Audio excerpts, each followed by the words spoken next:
자, 봅시다.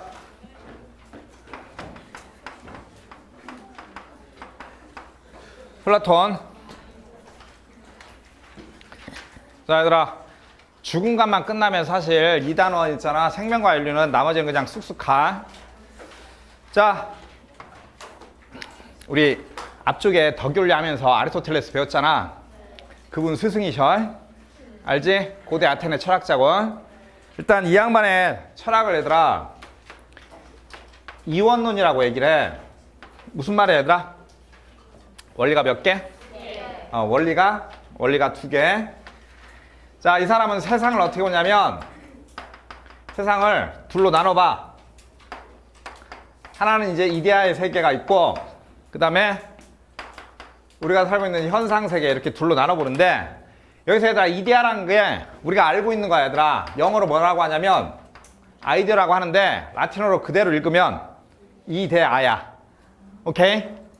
얘들아 원래 영국의 영어가 라틴어를 이 촌놈들이 발음을 이상하게 한 거야.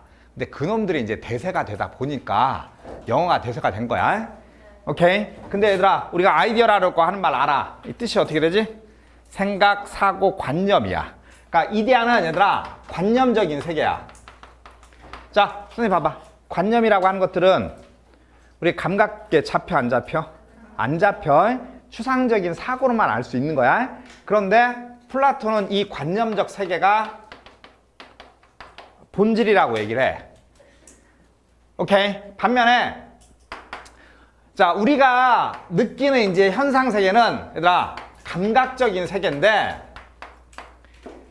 말 그대로 이제 오감으로 얘들아 파악 가능한 세계인데 이건 뭐냐면 이데아가 왜곡된 세계라고 놓고 봐. 그런데 봐봐, 플라톤은 우리가 감각적으로 파악하는 세계가 왜곡됐다고 얘기하는데 우리는 이거를 어떻게 했냐면 실제로 착각하면서 한다고 이제 플라톤은 얘기를 해. 자, 선생님이 교재 거기에 얘들아 교재 봐봐. 거기 아름답다라는 표현이 나와 있어. 기억반에 보면 이데아 아래쪽에 이데아는 관념이므로 오로지 이성으로만 파악 가능하다 이렇게 써놨잖아. 그치? 자, 거기 뭐라고 썼냐면 우리가 꽃을 보고 아름답다고 말할 수 있는 거는 아름다움이라고 하는 관념이 있기 때문이야. 뭔 말인지 이해되지? 그래서 플라톤은 봐봐. 요 세계를 버리고 어떻게 된다? 이성을 통해서 자, 본질은 이데아를 추구하자 이렇게 얘기를 해. 말 이해돼? 뭔 말인지 이해돼? 잠깐 봐봐. 너희들 지금 의자에다 앉아있어. 그치? 근데 지금 너희들이 앉아있는 이 플라스틱으로 된 의자 말고도 나무로 만든 의자가 있고 내지는 이제 그 나무에다가 가죽을 입혀서 만든 소파식의 의자가 있을 수도 있고 우리 저기 쿠션으로 된 의자도 있잖아. 크게 볏짚 같은 거 넣어가지고 그냥 푹 하고 이렇게 꺼지면서 앉을 수 있는 그런 의자도 있잖아. 플라톤은 뭐라 그러냐면 각각의 것들이 감각적으로 다 달라. 내 말 알아듣고 있지? 네. 생긴 건 다 다르고 재질도 다르지만 우리가 그것들을 다 의자라고 부르려면 의자에 관한 어떤 본질이 있어야 돼. 근데 그 본질은 우리의 촉각이나 시각이라든가 후각으로 파악할 수 있는 게 아니라 오로지 야 이런 형태가 의자야라고 우리가 관념적으로만 얘기할 수 있다는 거야. 말 이해되지? 그런데 우리는 이 관념적으로 구체적인 정의겠지. 이 정의를 확인하지 않고 감각에 치우치는 경향이 자꾸 있다는 거야. 그러니까 사물의 본질은 관념이기 때문에 제발 감각에 의존하지 말고 이성을 통해서 이데아로 가자라고 얘기를 하는 거야. 얘가 이제 사물의 본질이라는 거야. 알아듣고 있냐? 그런데 문제는 이제 봐봐. 플라톤이 조금만 더 얘기하면 당시에 이제 고대 아테네 이제 민주정식의 철학자인데 사실 우리가 지금 민주주의에 살고 있단 말이야. 민주주의에 살다 보면 어떤 일이 생기냐면 개인의 권리를 다 존중해. 근데 개인을 존중하다 보면 개인이 자기 주장이 세져. 무슨 말인지 알지 얘들아? 독재 사회라든가 우리 그냥 단순하게 북한하고 비교해보면 북한 사람들하고 너희들하고 비교하면 우리나라 사람들이 훨씬 자기 주장이 강할 수밖에 없어. 왜냐면 그쪽은 집단주의 사고를 하잖아. 우리는 자기가 좋다라고 하는 것들을 우기잖아. 그리고 그걸 상대적으로 인정해달라고 요구를 한단 말이야. 플라톤이 이제 그 상황에서 이렇게 얘기를 하는 거야. 그래, 니들이 생각할 수 있다라고 하는 거 인정을 하겠는데 사물의 본질이라고 하는 것들은 오로지 이성을 통해서만 확인되는 건데 니들이 자꾸 이성적인 것들을 어떻게 확인을 안 해. 그리고 본질이 아닌 것들을 본질로 자꾸 우기고 있다. 이런 얘기를 하는 거야. 그러니까 제발 감각에 의존하지 말고 그냥 쉽게 얘기하면 머리 좀 써 제발 이 얘기야. 뭔 말인지 이해되지? 제발 머리 쓰고 생각해서 얘기해. 플라톤이 그 얘기를 정말 어렵게 하고 있는 거야. 오케이? 내가 플라톤을 빌려서 너희들한테 하고 싶은 얘기야. 오케이? 물론 감각적인 거 중요해. 난 감각적인 거 부정하지 않아. 중요해. 인간이 왜냐면 인간이 육체라고 하는 물질적인 형태를 갖고 있는데 어떻게 감각 자체를 다 부정하겠어. 근데 감각도 중요하지만 얘들아 알지만 항상 달달한 음식이라고 해서 몸에 좋은 건 아니잖아. 달달한 거 먹고 나면 아 맛있다 하면서 쾌락을 느끼지만 그게 이성적으로 생각하면 항상 좋은 건 아니잖아. 그치? 탄수화물 잔뜩 먹고 설탕 잔뜩 먹으면 뱃살이나 허벅지 살만 뭔 말인지 이해되지? 그렇잖아. 얘들아 탄수화물하고 얘들아 당하고 합치면 뭐가 돼? 지방이야 그게. 그게 지방이잖아. 그게 체내에 들어가서 지방이 되는 거잖아. 근데 그 지방이 에너지긴 해. 에너지긴 한데 우리가 이제 쓰는 에너지보다 이제 과하게 지방을 축적하는 경향이 있단 말이야. 그렇잖아. 근데 우리가 알아. 우리가 먹으면서 달달하지만 아 젠장 뱃살이 또 늘겠구나 이거 안단 말이야. 생각 좀 하자고 이 얘기하고 있는 거야 플라톤이 지금. 말 이해됐지? 그런데 이제 우리가 지금 얘기하려고 하는 건 뭐냐면 죽음관인데 이제 이렇게 얘기를 해. 자 우리가 얘들아 생존해 있을 때 우리가 살아있을 때는 여기 봐봐. 플라톤은 이렇게 얘기해. 얘들아 우리가 육체를 가지고 있어. 근데 이 육체는 철저하게 감각에 의존해. 그런데 육체 안에 뭐가 있냐? 얘들아 내 영혼, 이성이 있어. 그런데 아까 선생님은 뭐라 그랬지? 나는 사실 선생님이 갖고 있는 이 육체적인 감각이라고 하는 것들이 중요하다고 생각하는데 얘들아 우리나라 옛날 철학자건 뭐 중국의 철학자건 서양의 고대 철학자건 옛날 사람들은 이 육체적인 것들을 희한하게 좀 부정적으로 봐. 육체 안에 이성이 있는데 이 이성적 사고를 육체가 막아버린다고 얘기를 하고 있어.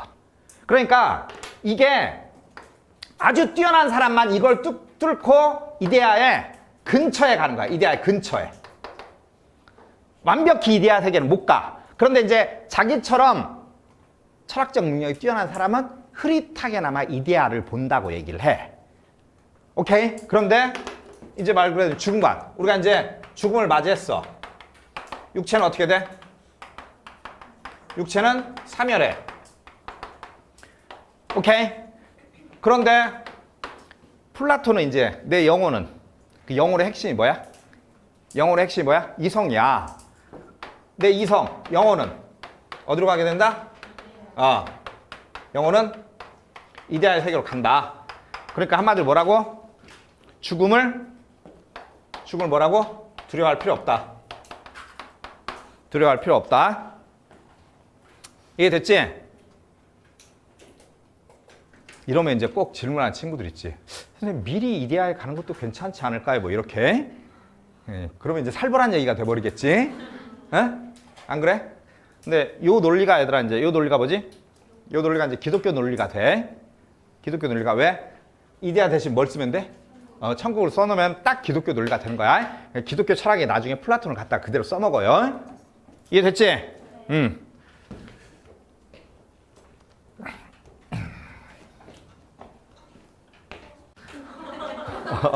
얘기를 하지 그랬어. 자, 두 번째. 빨리빨리 가자.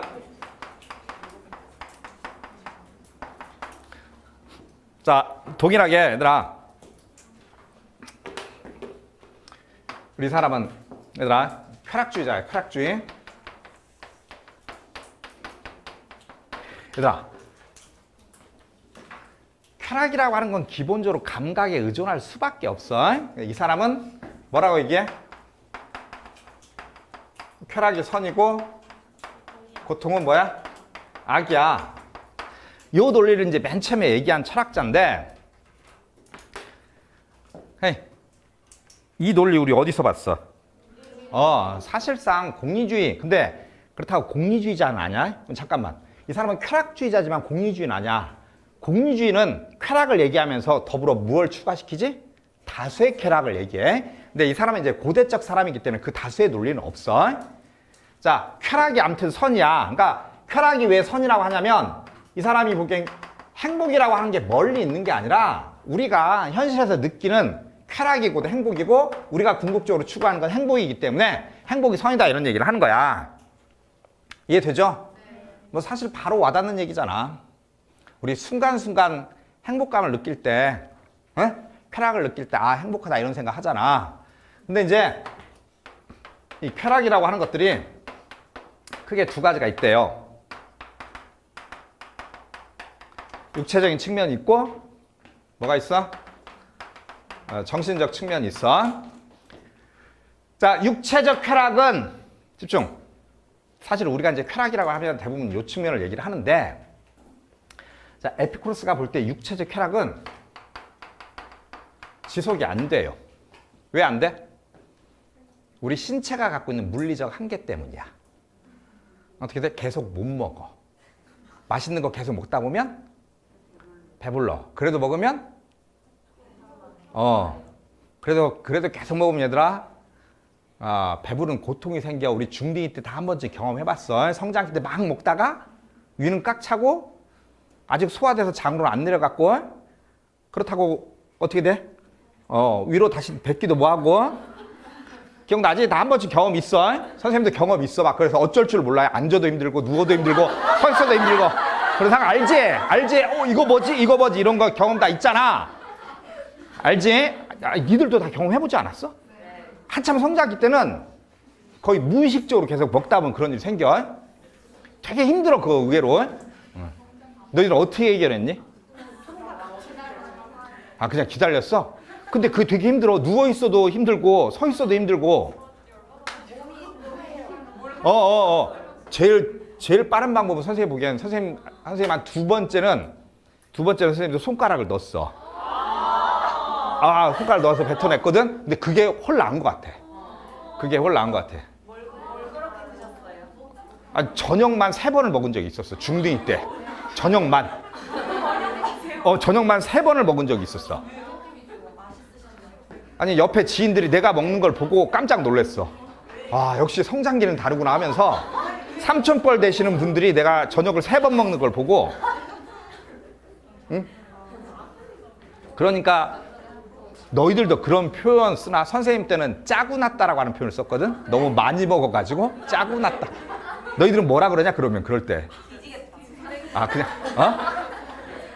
너무 많이 먹어가지고 탈난 상태를 니들은 뭐라 그러냐? 그냥 JOT야. 모든 게 JOT로 통해?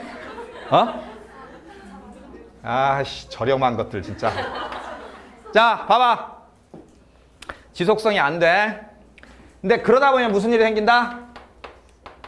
고통이 생긴다. 얘들아, 너무나 웃긴 일이 있어가지고 막 웃다가 숨이 턱턱 막힌 적이 있어. 막 웃다가, 알지? 막 웃다가 느닷없이 호흡이 막히고 약간 그런 심장의 압박을 받는 듯한 느낌 받은 적 있지? 그런 적 있지 않아? 이러다가 얘들아 집중. 선생님이 지금 얘기한 실제 얘들아, 웃다가 심장마비 걸려 죽을 수도 있어요. 실제야. 실제 있어. 웃다가 특히 나이 드신 분들이 심장이 약한 상태에서 웃다가 심장마비 걸고, 실제 유치원에서 벌어지는 일.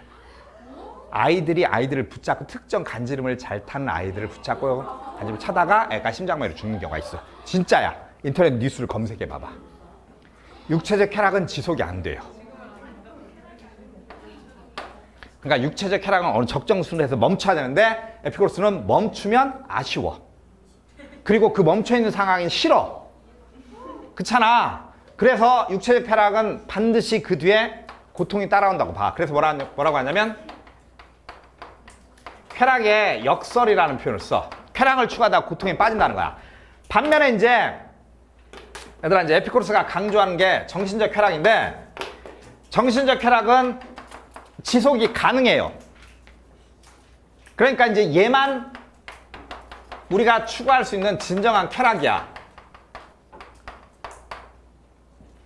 그러니까 에피쿠로스가 되게 신기한 게 이거지 얘들아. 쾌락을 얘기하면서 사실상 우리가 추구해야 되는 쾌락은 정신적 쾌락이다.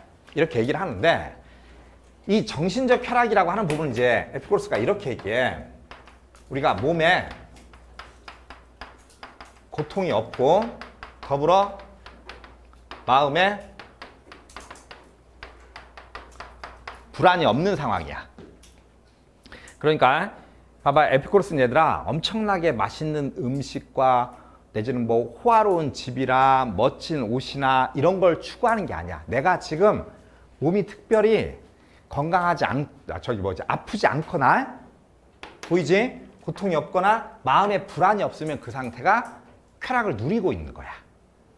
오케이? 근데 이 상태에서 내가 더 높은 쾌락을 누리겠다고 육체적인 걸 찾으면 그 뒤는 바로 무슨 일이 생긴다? 고통이 생긴다는 거야. 왜냐하면 봐봐. 너희들이 지금 되게 안정돼 있어. 그런데 여기서 느닷없이 졸라 맛있는 걸 먹다가 뭔 말인지 이해되지? 여기서 엄청난 쾌락을 누렸어. 그런데 이게 중단되면 다시 원상태로 돌아오지만 요게 어떤 상황이 돼? 불만족스러운 상황이 된다는 거야. 뭔 말인지 이해되니? 그러니까 에피쿠로스는 나에게 순간적으로 높은 쾌락을 주는 것들이 잘못된 거라고 보는 거야. 왜냐하면 그 뒤에는 내가 고통이 따라올 게 너무 뻔하다는 거야. 일시적인 쾌락은 쾌락이 아니라 고통이라고 얘기를 하는 거야. 에피쿠로스는. 말 이해됐지? 그러면 우리는 지금 죽음관 얘기하고 있는데 이 얘기를 왜 하느냐 봐봐. 에피쿠로스가 볼 때 가장 중요한 건 얘들아 내가 마음에 불안이 없는 거야. 뭔 말인지 이해되냐? 얘들아 마음이 불안하면 얘들아 미각도 상실해. 그리고 청각도 상실해. 마음이 불안하면 얘들아 내가 그렇게 즐겼던 음악도 소음이 되고 내가 그렇게 맛있게 먹던 것도 음식 맛을 못 느껴. 인간의 삶을 잠식하는 건 마음의 불안이야. 너희들은 이미 경험이 있어. 너희들은 경험이 있어. 학교 다니면서 그 경험이 없던 친구가 어디 있어? 다 경험이 있어. 이런저런 사고를 치면서 다 그렇잖아. 또 모른 척하고 지랄이세요 또. 아니 작년에 수능 성적표를 받았을 때 불안 안 했어? 불안 안 했냐고. 그러고도 코인 노래방 갔냐? 말 이해되지? 자 그러면 봐봐. 에피쿠로스가 이제 죽음관에서 얘기하려고 하는 건 뭐냐면 봐봐. 우리를 정신적 쾌락을 방해하는 핵심적인 요소가 있어. 그게 바로 뭐냐면 죽음에 대한 불안이야.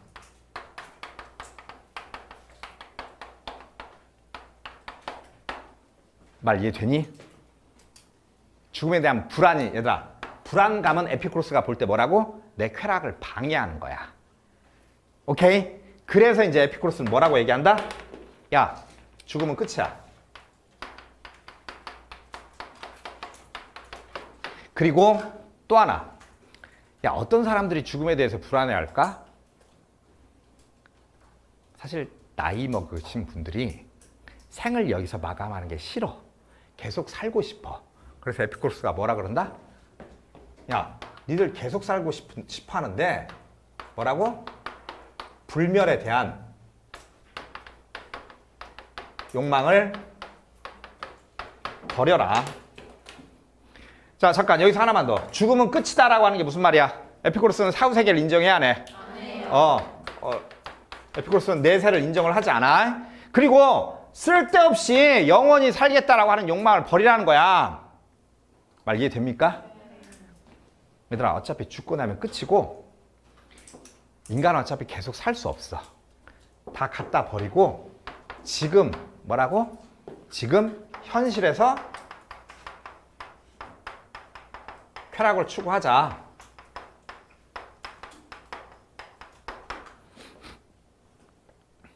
말 이해됩니까? 이해되지? 아마 니들 요것만 외웠을 거야, 요것만. 그냥 에피쿠로스 죽으면 끝이다. 왜 이런 얘기를 하는지도 모르고. 에피쿠로스한테 가장 중요한 건 뭐야? 정신적 쾌락이야. 자, 그냥 지나가면서 한마디. 에피쿠로스가 추구하는 최고의 정신적 쾌락은 뭘까? 우정이야, 우정. 왜? 왜 사랑이 아니고 우정일까?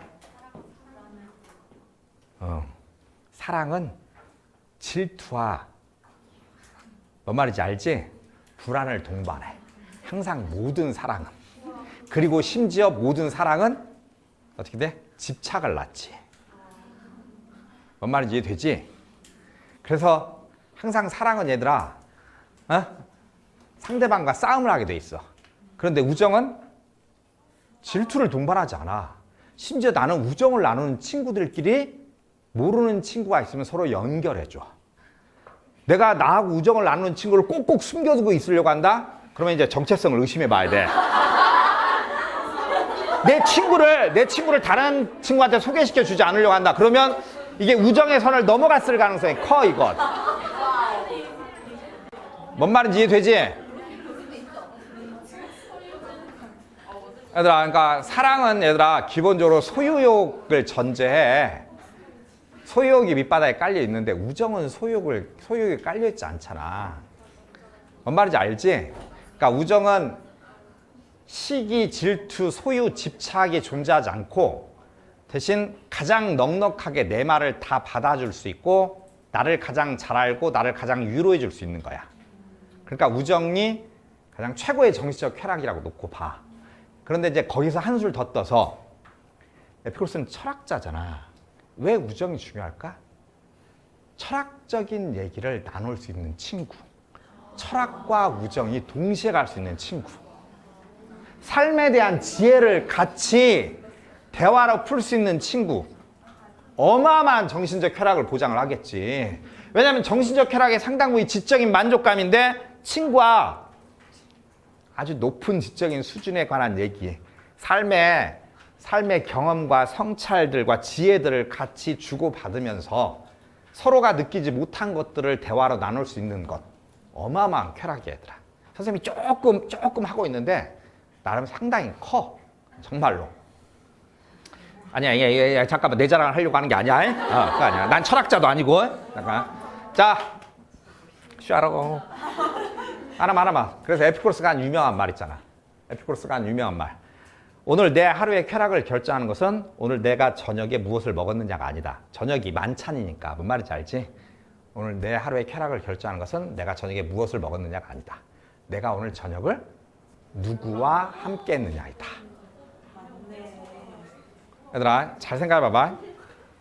너희들이 좋아하는 파스타 내지는 스테이크 내지는 등심구이 그걸 먹고 있는데 앞에서 부모님이 어떻게 돼? 너 성적이 왜 그 모양이니?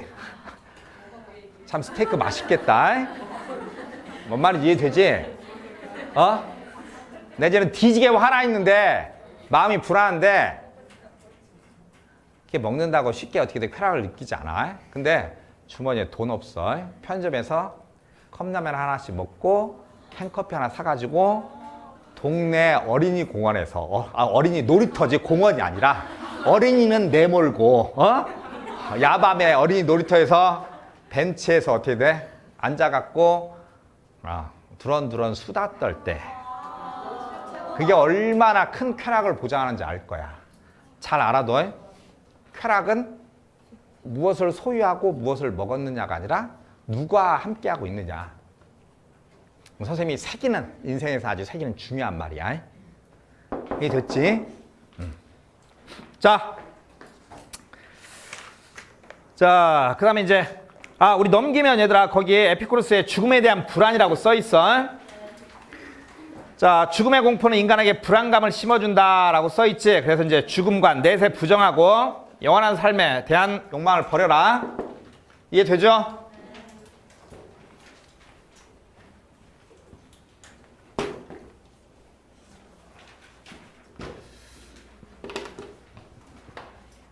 자, 하이데거 봅시다.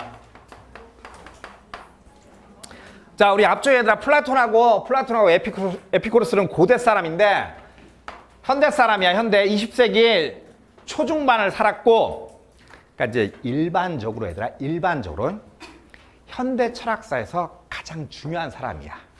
20세기 철학사에서 얘들아, 최고의 철학자가 누구냐? 물론 이제 관점에 따라 다르긴 하겠지만 일반적으로 이제 철학을 전공하는 사람들, 그다음에 이제 미친 영향들 내지는 문헌을 인용하는 정도, 20세기 초반기 철학사에서 가장 중요한 사람이야. 그러니까 후대 철학자들에게 어마어마한 영향을 미쳤고 아주 논쟁적이었고 또한 상당히 부조리한 사람이었어요. 최고의 철학자였는데 나치 정부에 히틀러에게 협조를 했어요. 그래서 그게 웃기는 건데 최고의 철학자였는데 나치에게 협조를 했고 그래서 누른베르크 재판에 전범 재판에 잠깐 섰는데 물론 무죄 판결을 받았어. 왜냐하면 43년도인가 유태인 학살을 반발하면서 당시에 이제 대학 교육위원회인가 뭔가에서 이제 아무튼 히틀러 정부 밑에서 뭐 교육부 장관은 아니고 그 밑에 어떤 대학 교육위원회인가 뭔가에서 자리를 하나 맡고 있었는데 유태인 학살에 반발하면서 사표를 던지고 나왔어. 자기가 뭐 실제 총 들고 사람을 죽이거나 뭐 철학자니까 그런 일은 없지만 아무튼 정부의 관료였다 하더라도 어떻게 이제 전범 국가에 협조를 했기 때문에 누른베르크 재판에 섰었는데 실질적으로 이제 학살극에 반대했기 때문에 무죄 판결을 받고 나왔어요. 그리고 이제 대학에는 다시 복귀를 못했어. 이게 고향에 이제 낙향을 해서 졸라 볼 때는 건 후기에 불교 철학이 심취해가지고 아니 이게 비슷한 측면이 있어. 원래 이제 초기 철학도 지금 이제 할 내용 중에 불교 철학하고 유사한 측면이 있어. 유사한 측면이 있고 하이데거 철학은 사실은 이제 하이데거 철학의 후기 철학에 집중하는 사람은 하이데거는 사실상 불교 철학이다 이렇게 얘기하는 사람들도 있고, 그러니까 중국의 화엄경을 독일어로 번역했어요. 말년에. 아무튼간에 60년대 중반인가 죽고 하이데거가 이제 죽었다는 얘기를 듣고 하이데거의 철학을 기념하기 위해서 이제 이런저런 세미나가 열렸는데 거의 뭐 60년대에서 한 70년대 중반까지 하이데거의 철학 안에 나치가 있냐 없냐, 하이데거가 철학 따로 그 다음에 실천 따로였다라고 보는 입장이 있는 반면에 하이데거는 일관되게 나치였다라고 하는 입장이 있고 하이데거 철학 안에 나치가 있다라고 하는 입장이, 두 입장이 뒤지게 막 논쟁도 하긴 했었어. 그런데 여전히 지금까지도 철학적으로 막대한 영향을 행사하고 있어요. 우리 이제 정말 한 10만 분의 1 배울까 말까 하는데, 그리고 이제 그러면 20세기 이제 초중반에 20세기 전반기에 가장 중요한 철학자였고, 일반적으로 20세기 후반에 이제 가장 중요한 철학자라고 하면 니들 국어제 시문에 나오는 미셸 푸코를 일반적으로 얘기를 해. 반응이 이래. 푸코는 모르나? 국어제 시문에 가끔 나오지 않아? 감시와 처벌, 감옥에 관한 역사 뭐 이런 걸로 들어는 봤어? 그래, 오케이. 자, 일반적으로 이제 실존주의라고 얘기해. 또는 이제 철학사에서는 이제 뭐 현상학 이렇게 얘기를 하는데, 여기서 실존이라고 하는 건 개인의 구체적인 상황을 얘기하는 거야. 개인이 처한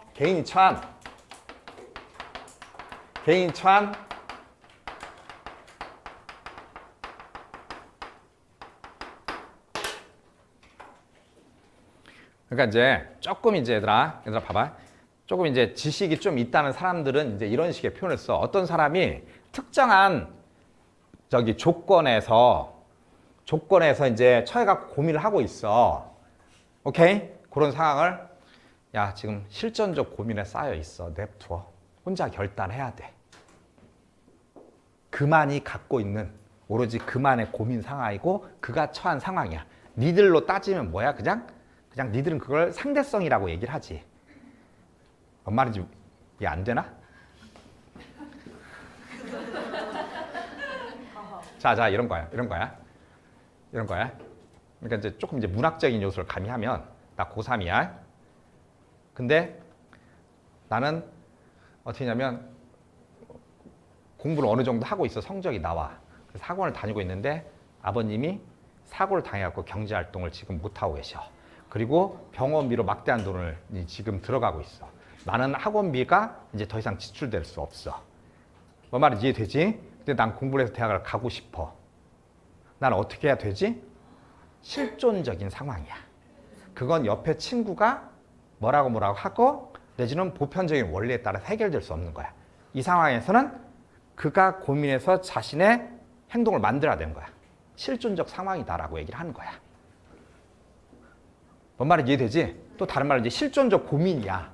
그러니까 니들이 대학에 가서 뭐 특정 전공을 하면서 앞으로 뭐 졸업반이 돼서 내가 직업을 뭘로 삼아야 되지? 고민을 할 때 실존적 고민에 쌓여있다 이런 얘기를 하는 거야. 고급 어휘 하나 안 왔다 젠장. 오케이? 결론만. 이 실존주의가 궁극적으로 추구하는 건 뭐냐? 야, 봐봐. 실존은 얘들아 하이데거는 잠깐만. 하이데거는 우리가 앞에서 배운 플라톤을 졸라 비판해. 얘들아 봐봐. 플라톤을 우리가 잠깐 봤지만 플라톤은 기본적으로 이성주의야. 우리한테 너희들 머릿속에 이성 갖고 있잖아. 제발 이성 좀 사용해서 살아. 그리고 그게 본질이야 라고 얘기하는데 하이데거는 개소리야. 이렇게 얘기하는 사람이야. 이성, 보편주의 다 헛소리야. 중요한 건 뭐야? 나야. 그리고 내가 처한 상황은 완벽히 개별적인 거야. 그러니까 처음부터 끝까지 실존주의가 얘기하고자 하는 건 뭐냐면 주체성 회복이야. 얘들아 주체성이라고 하는 것들은 보편성이 없어. 내 말 뭔 말인지 이해되니? 그건 개인의 고유한 삶이야. 오케이? 하이데거가 20세기 전반기에 가장 중요한 철학자라고 얘기하는 건 이성중심주의적인 서구 형이상학을 부시는 데 앞장섰어. 물론 이제 그 뒤가 아니라 그 전에 이제 누가 있냐면 니체가 있어. 니체 철학을 끌어다가 자기 걸로 싹 변형을 시켜서 모든 이성주의하고 보편주의 원리를 싹 다 이제 부시는데, 그리고 그게 이제 현대 철학의 기반을 다져. 그게 이제 이 뒤에 이제 영향을 받은 사람들이 이제 포스트 모던 비슷하게 이제 나오는 거야. 너희들이 이제 그 논리를 따라가는 거지. 모든 것들을 상대화시키는 상대주의 원리로. 서로 간에 못 알아듣고 있어 지금. 자, 아무튼 간에 자, 봐봐. 하이데거는 얘들아 나라고 하는 인간 있잖아. 자, 이 인간을 뭐로 놓고 보냐면 현 존재라고 표현을 해. 얘들아, 인간이라는 표현이 나오긴 한데 잠깐만. 그러니까 하이데거는 아까도 방금 얘기했어. 얘들아, 보편적 원리라고 하는 것들을 상당히 싫어해. 왜냐면 나나 너희들은 인간이야. 근데 아무 의미 없는 말이야. 우리는 생물학적으로 인간이긴 하지만 우리는 서로 간에 나하고 너희들 다르고 너희들끼리 다 달라. 근데 어떻게 인간이라고 함부로 얘기해? 그리고 또 하나, 여기 봐봐. 나야. 근데 나는 과거의 나하고 지금의 나하고 다르고 아마 미래의 나하고도 다를 거야. 그래서 나지만 나 역시도 어떤 나야? 현 존재야. 지금 여기 있는. 뭐라고 한다? 지금 여기 있는 나야. 이게 내 아까 뭐라고? 실존이야, 얘들아. 내 말 듣고 있냐? 뭔 말인지? 오케이? 알아듣고 있지? 근데 이 현 존재는 항상 불안감을 느껴. 불안감 속에 쌓여있다고 봐. 인간이 갖고 있는 고유한 성격인데 얘들아, 그걸 이제 이성이라고 굳이 얘기할 필요 없이 생각하는 능력이 있어. 근데 우리는 나는 어떤 존재인지 묻고, 나는 어디를 향해 가고 있는지 묻고, 내 미래가 어떤지 물어. 항상 우리는 어떻게 돼? 불안감에 쌓여 있어. 이게 하이데거는 현 존재의 근원적인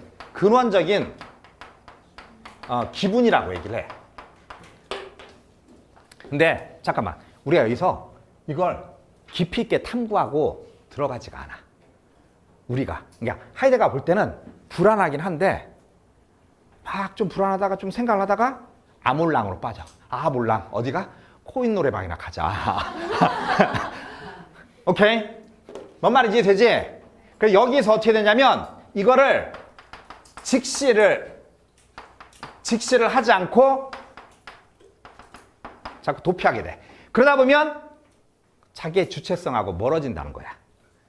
일단 나라고 하는 인간을 이렇게 봐. 그런데 그리고 이제 한편으로는 하이데거는 나라고 하는 인간, 현 존재는 이렇게 봐.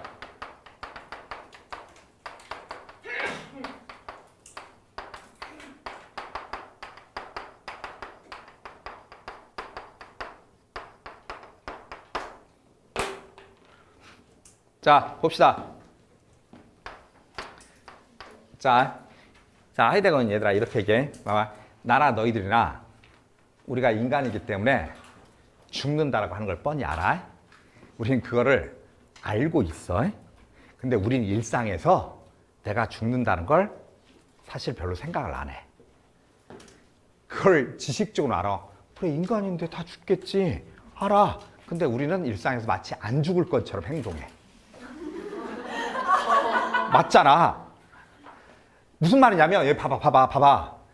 내가 근원적으로 불안한 이유는 나는 나에 대해서 묻는 존재이기도 하면서 한편으로 내가 조만간 사멸할 존재인 걸 알아.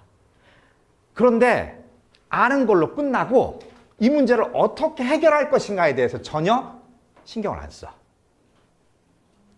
뭔 말인지 이해되지? 그래서 이제 하이데거는 뭐라 그런다? 사실의 문제를 의미의 문제를 끌어오라는 거야. 뭐라고? 우리한테 죽음을 직시하라. 하이데거가 이제 뭐라 그러냐면 이런 얘기를 하지. 죽음 앞에 미리 달려가 보자라는 표현을 써. 그러니까 얘들아 여기서 달려가 보자는 건 죽음 비슷한 걸 경험하자 이런 뜻이 아니야. 뭔 말인지 알지? 그러다 잘못하면 죽어요. 어?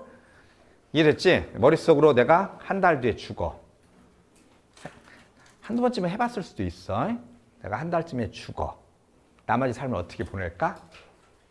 여기서 내가 궁극적으로 추구하는 게 나온다는 거야. 내가 궁극적으로 살고자 하는 방향.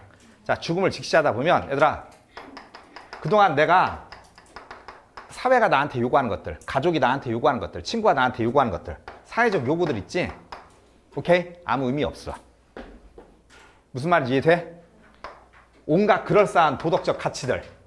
야, 사람이 이렇게 살아야 돼, 저렇게 살아야 돼. 도덕적 가치들. 뭐라고? 졸라 의미 없어.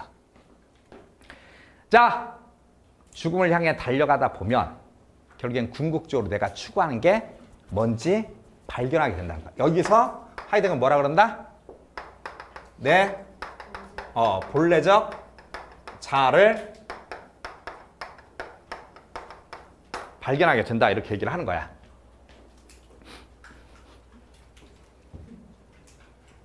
오케이? 선생님은 솔직히 한국 사회 교육에서 가장 필요한 부분이 실존주의 철학이라고 생각을 하거든. 한국 사회 교육이 학생들에게 별다른 주체성을 가르치질 않아. 그리고 너희들은 우리가 심지어 초등학생조차도 초, 중, 고에서 계속 교육을 하다 보면 니들한테 뭐라고 가르쳐? 공부 잘해야 대학 가.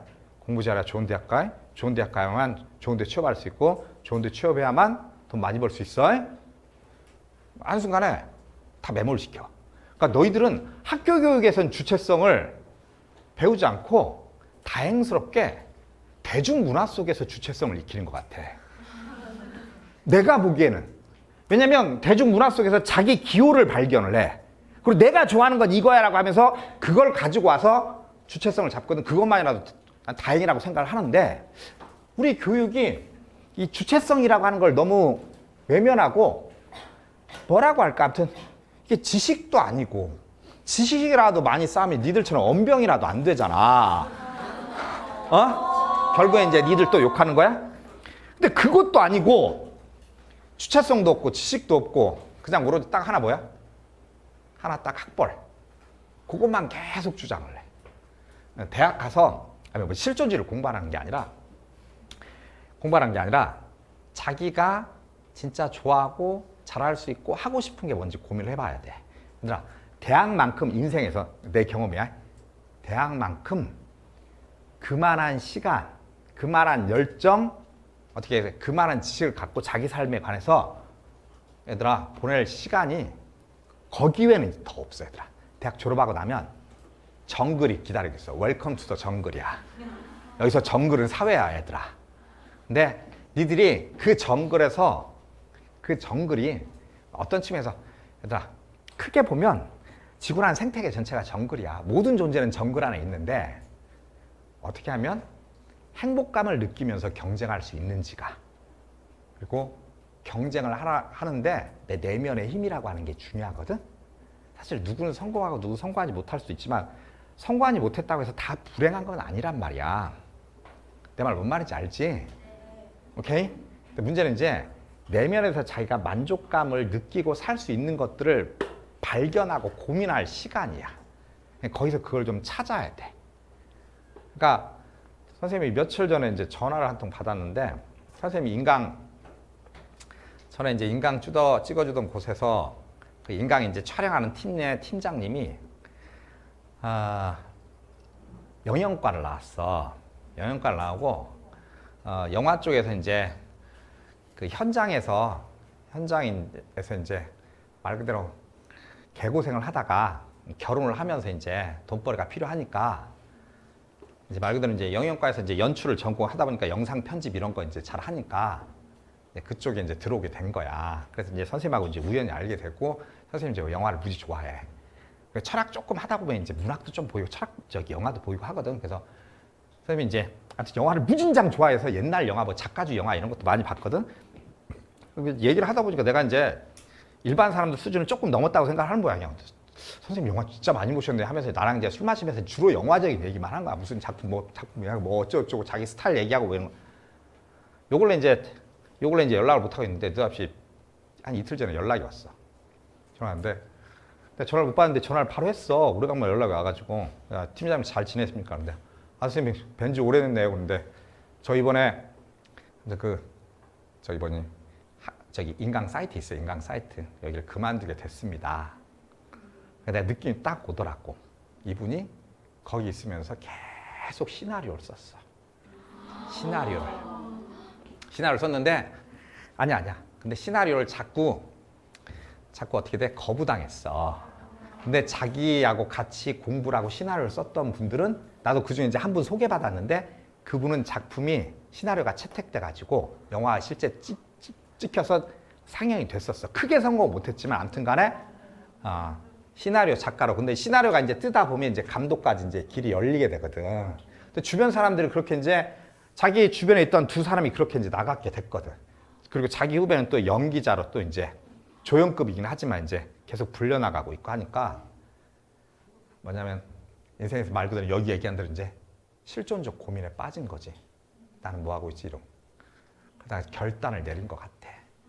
그래서 그냥 아직 나이가 좀 있으니까 하고 싶은 거 좀 하렵니다. 그러면서 그냥 느닷없이 그만두면 또 선생님 나중에 왔을 때 저 없어갖고 찾을 것 같아서 연락드렸다고 하면서 조만간 한번 보자고. 오케이? 40대 초반이셔. 그런데 40대 초반인데 그러니까 꿈을 포기를 못하는 거지. 20대 초반에 10대 후반에 결정한 전공, 그러니까 영영과도 전공을 했어. 오케이? 뭐 대학은 뭐 서울권에 있는 대학은 아니었는데 아무튼 하고 싶어서 영영과 전공까지 하고 영화판에서도 일도 해보고. 근데 이제 생존을 위해서 그러다가 이제서야 이제 결정을 하는 거지. 이제서야. 그렇게 하는 사람들도 생각보다 많아, 얘들아. 생각보다 많아. 근데 그 양반 봐봐. 자기가 하고 싶은 것들을 20대에 찾았잖아. 그게 돈이 안 된다는 걸 너무 잘 알아. 그리고 실제 돈을 못 벌었고 거기서 열정페이로 개고생 하면서 현장에서 스태프로 일했단 말이야. 영화판이 어떻게 돌아가는지 다 알고. 그런데도 불구하고 뭐 물론 이제 조금 나아졌어. 영화판이 조금 이제 표준 계약서 쓰고. 그러니까 영화판이 영화인들만, 그러니까 영화 배우들만, 주연들만 돈 버는, 주연이나 제작사만 돈 버는 구조거든 사실상. 근데 이제 요즘 이제 시나리오 잘 써도 인정받고 하니까 나하고 영화 보는 스타일이 비슷하더라고. 영화 보는 게 마틴 스콜세스 좋아하고, 장르 영화 좋아하고, 봉준호가 제일 좋아한다는 게 마틴 스콜세스였어. 아는 척하지 말고, 아는 척하지 말고, 응?